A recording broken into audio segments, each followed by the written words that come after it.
Bonjour, dans la suite de ce tutoriel dédié à l'authentification avec Laravel Sanctum. Précédemment, nous avons eu à implémenter nos méthodes de création, de connexion, de profil ainsi que de déconnexion de notre modèle étudiant.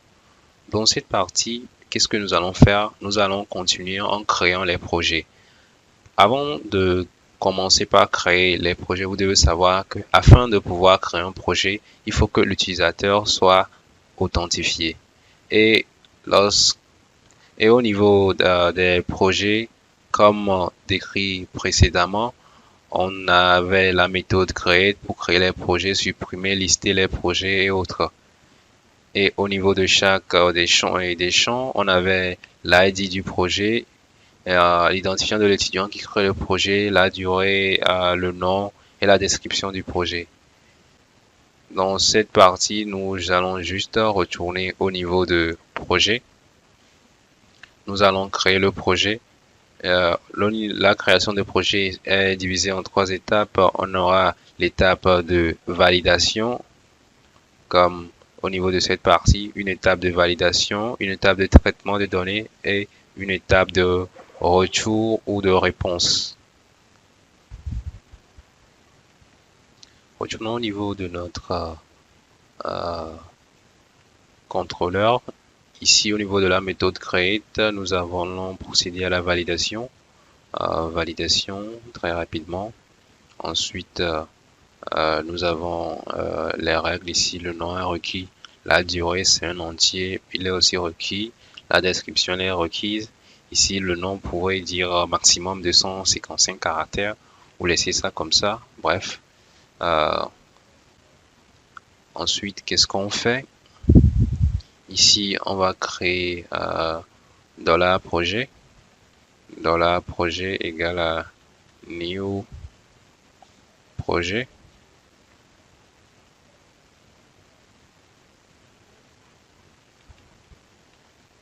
New projet.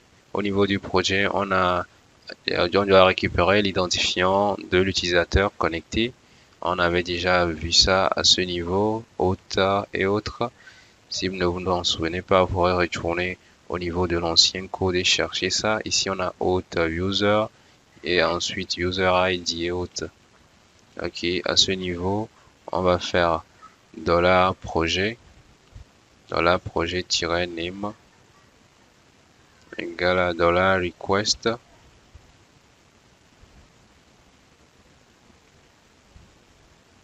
name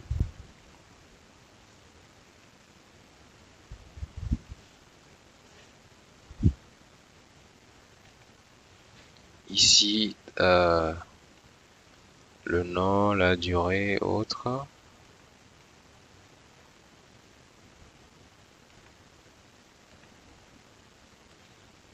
Et ensuite, on a $projet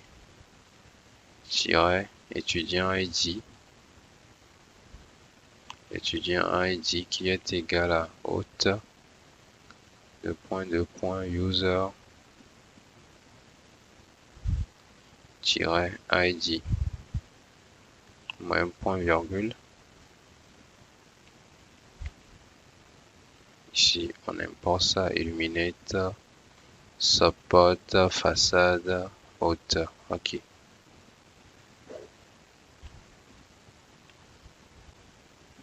Ok, on a la réponse ou réponse. La réponse. Si ça s'est bien passé, on va dire projet créé avec succès. Projet créé avec succès, c'est bon, on sauvegarde. On va très rapidement au niveau de nos routes API. Ici, pour créer des projets, on a donné le chemin à l'URL créer projet qui fait référence à la méthode create d'ici. C'est bon, on va sauvegarder tout ça. Après avoir sauvegardé, on va dans notre application de test. Ici, je crée juste qu'est-ce que je crée juste mon URL. Ici, c'est la méthode post.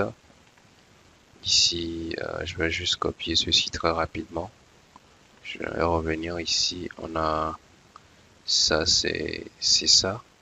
On a là où on avait eu à créer des utilisateurs. Ouais, un peu comme les modèles qu'on avait eu à faire, un peu comme ce modèle. Retournons ici très rapidement dans Body Row. On saisit ça, le nom du projet. Et puis Top Secret, j'aurai cette description projet Top Secret de niveau 3. Ok. On vérifie si nos headers et autres sont bien configurés. Application/JSON. Si ça refuse, vous venez, vous refaites accept.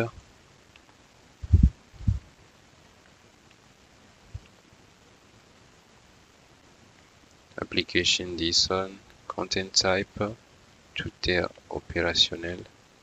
Content type.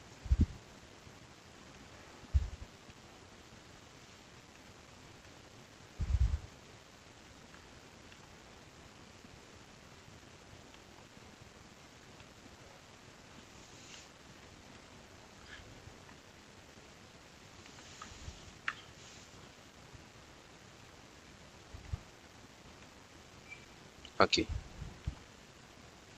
Ensuite, qu'est-ce que je fais? J'appuie sur Send. Et là, on me dit que je ne suis pas authentifié. C'est normal, vu que je ne suis pas authentifié, je ne peux pas créer de projet. Là, je vais retourner un peu au niveau de ma méthode de connexion. Juste avec celle-ci, je vais me connecter. Ici, c'était déjà implémenté avec mon API. Je fais un send. Je suis connecté, c'est bon, et je reviens. Toujours pas connecté. Ce que nous allons faire, c'est juste retourner au niveau de là où nous avons eu à générer la clé d'API et autres. Nous allons juste recopier ceci, recopier ces mêmes paramètres pour lui permettre de s'authentifier très rapidement. Authorization. Vous revenez juste, vous suivez le modèle Authorization, Accept et autres. Donc c'est ici à ce niveau, au niveau de header, on a juste besoin de Authorization.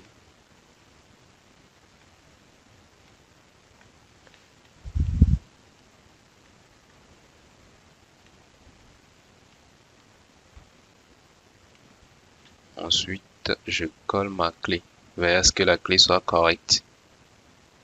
Et là, ok, le projet a été créé avec succès. Nous venons de créer notre premier projet. Vous pourrez aller dans la base de données pour vérifier cela. Oui, dans notre base de données, il n'y a pas eu d'enregistrement. C'est vrai. Pourquoi? Parce que nous n'avons pas utilisé de méthode save dans notre contrôleur. Ici, nous avons oublié de juste préciser dans la project-save. C'est important parce que sans ça, les informations ne pourront pas être sauvegardées dans la base de données. Ok. Et nous retournons au niveau de notre application. Là, je relance et je vais dans la base de données. Et on peut le voir, Top Secret, un projet de niveau 3 vient d'être créé.